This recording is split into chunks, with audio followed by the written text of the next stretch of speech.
Okay, children, welcome back. Let's continue with our lesson, migration. So, I hope you remember the last topics that we had done, some of the factors, some of the causes of migration, and some terms like immigration and immigrants and all. I hope you remember all of them. Now, today we are going to start with the topic that is impact or effect of migration. Children, when we talk about the impact or effect of migration, it can be like you have to have two viewpoints in that case. Okay, impact of migration on the destination country and impact of migration on the home country.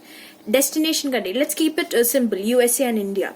Destination country, that means if you are moving to India, so your home country is India, so what are the impacts of migration on your country, and what are the impacts of the country into which you're moving to? So in our example, it is your USA. Okay, so first we are going to deal with the impact of migration on the destination country. So again, both has its own advantages and disadvantages. So the first advantage is that when more and more people move into the place, there are many, the population increases, isn't it? And so there is cheap labor.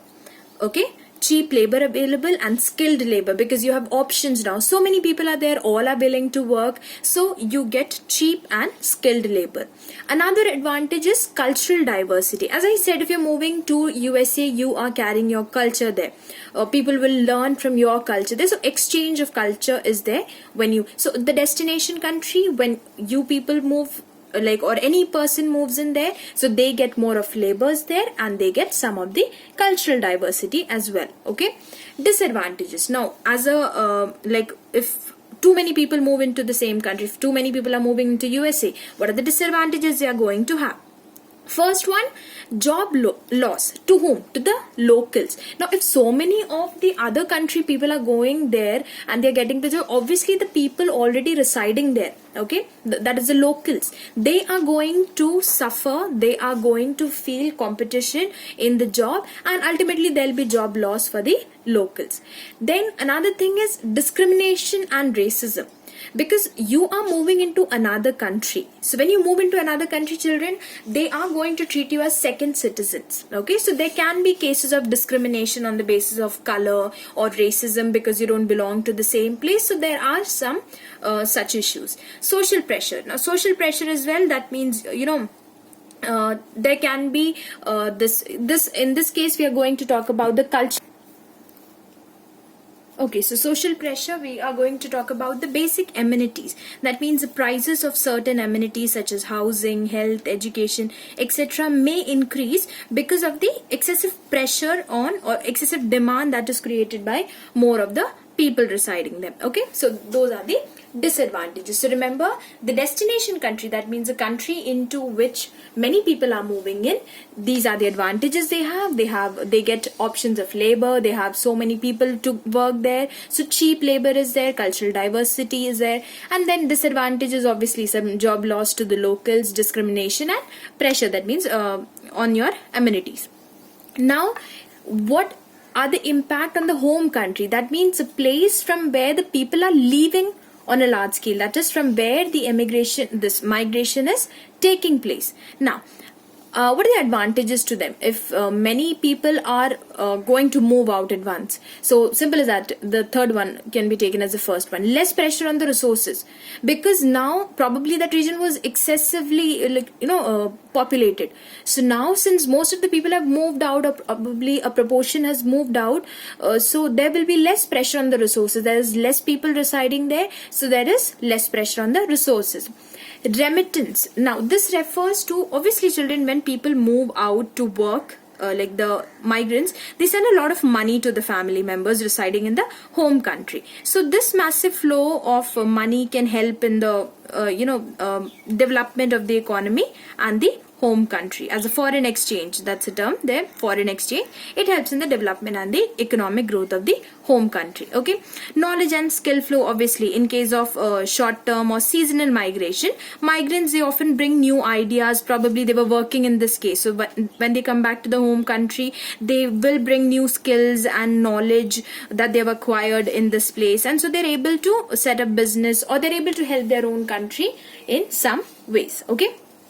Disadvantages, obviously, loss of skilled labor. Now, these people who have moved into other country, had they been here, they would have worked for the country. Now, since most of our people are moving out to some other country, so here in the home country there is loss of skilled labor. Now, we are not having those many of skilled laborers to work. Skilled means they are really good at their work. They have got skill, they have been trained, they have practiced well for that work.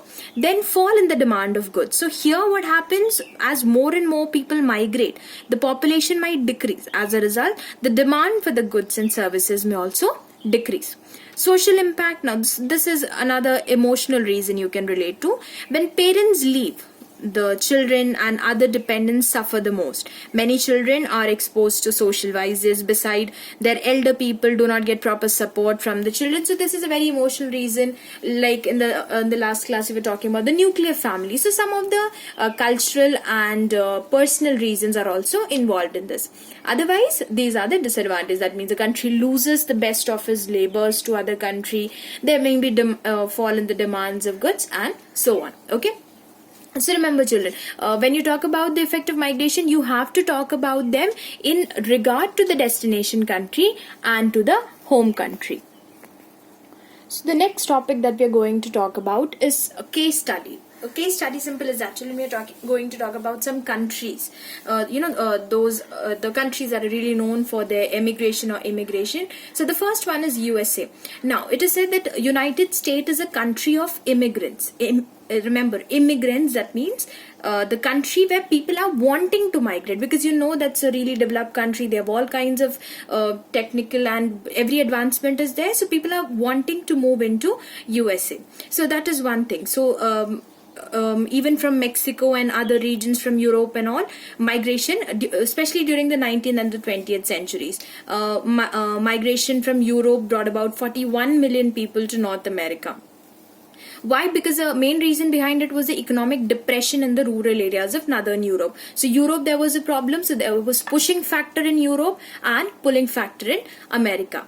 Okay. Likewise, if we talk about Australia, now Australia is a really underpopulated region. Okay, so they even migrate people, but then they make sure that they get the skilled workers there, because it is said that they are short of certain categories of skilled workers. So they do invite people, but then they make sure those are the skilled people, mostly from Europe. Okay, and then when you talk about India, India is a land of immigrants, because you know from India people are leaving. Okay, India has the highest number of immigrants in the world. Indians have migrated typically to get higher paid jobs abroad or to study abroad. So for centuries, Indians have been emigrating to various countries around the world. So these are some of the cases. Some countries are inviting people, but then nobody, even when they keep their migration rules easy, they make sure that they're calling the worthy people. And from India, it is always immigrants. Remember, immigrants, exiting. People are leaving from India. The reasons, as I said, can be job, can be their studies, can be any other reason. But India is a land of immigrants and USA is a land of immigrants. So you have to remember this.